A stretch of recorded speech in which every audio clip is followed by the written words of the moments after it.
Bonjour chers élèves de 6e. Eh bien nous voici donc partis pour un bilan consacré au chapitre aire et périmètre d'une figure et on va commencer par le mot périmètre.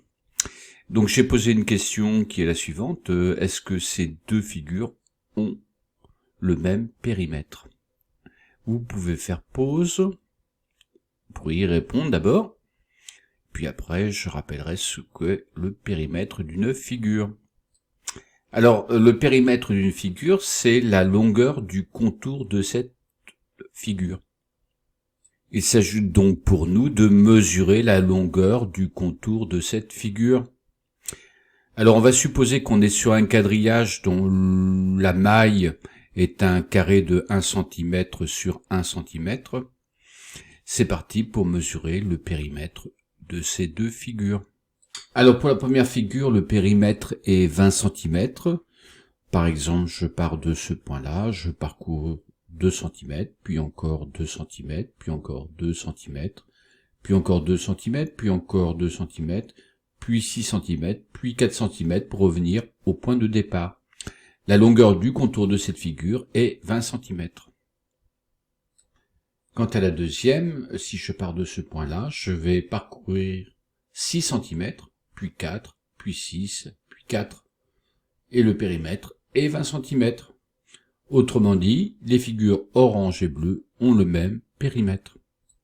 Alors en classe, je vous ai fait remarquer assez rapidement que la longueur du segment ici, qui était donc de 1 cm, n'est pas la même que la longueur ici qui est plus grande et qui mesure environ 1,4 cm.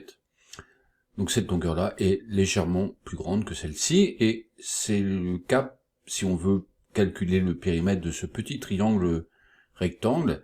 Eh bien, je dois avoir ici 1 cm, 1 cm et ici 1,4 cm.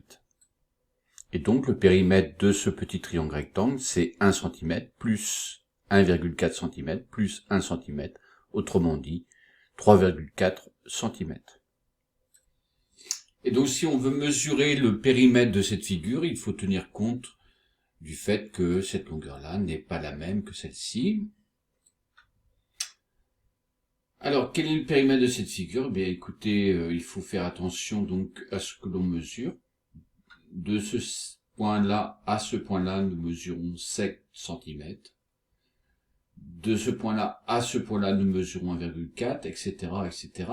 Et donc, il faut bien faire attention au fait que ces segments-là n'ont pas la même longueur que ces segments-là.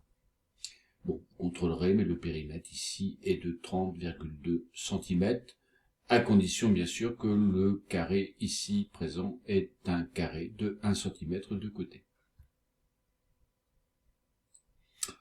En fin de chapitre, nous nous sommes posé une question concernant le périmètre des cercles. Alors là, j'ai dessiné deux cercles, un bleu et un orange. Et donc évidemment, la grande question, c'est comment fait-on pour trouver la longueur de ces contours, autrement dit, le périmètre de ces cercles. Et on a même précisé que le mot périmètre, du coup, on changeait de mot et on appelait ça la circonférence d'un cercle. Alors j'ai changé le mot, donc périmètre pour circonférence, quand c'est des cercles. Et donc, comment fait-on pour trouver la longueur du contour de chacune de ces figures? Alors on a vu en classe que la circonférence des cercles dépendait évidemment de la longueur du diamètre de ce cercle. Plus le diamètre était important, plus la longueur du cercle ou la circonférence du cercle était importante. Les hommes ont découvert assez rapidement que la longueur du cercle était à peu près 3 fois la longueur du diamètre du cercle. Puis au cours de l'histoire, ils ont affiné leurs recherches pour s'apercevoir que la longueur ou la circonférence du cercle était proche de 3,14 fois celle du diamètre du cercle. Donc si nous voulons la circonférence du cercle, la première chose à obtenir, c'est mesurer le diamètre du cercle. Alors pour le cercle bleu, le diamètre est 8 cm, j'ai zoomé, et donc il faut multiplier 8 cm par 3,14 pour obtenir la circonférence du cercle bleu. Et donc pour le cercle bleu, il faut multiplier 3,14 par la longueur du diamètre, qui est 8 cm, pour obtenir la circonférence du cercle bleu. Alors, il faut faire attention parce que parfois, dans les textes, on vous donne le rayon, et donc il faut bien penser à mesurer ou à calculer le diamètre du cercle. Donc si le rayon est de 4 cm, c'est-à-dire du centre du cercle jusqu'à un point M du cercle, il faut bien multiplier par 2 pour obtenir le diamètre et bien obtenir 3,14 fois 8. Donc faut faire attention à ça. Voilà.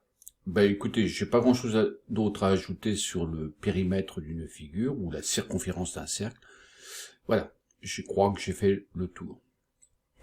On se retrouve pour une deuxième vidéo sur les aires des figures.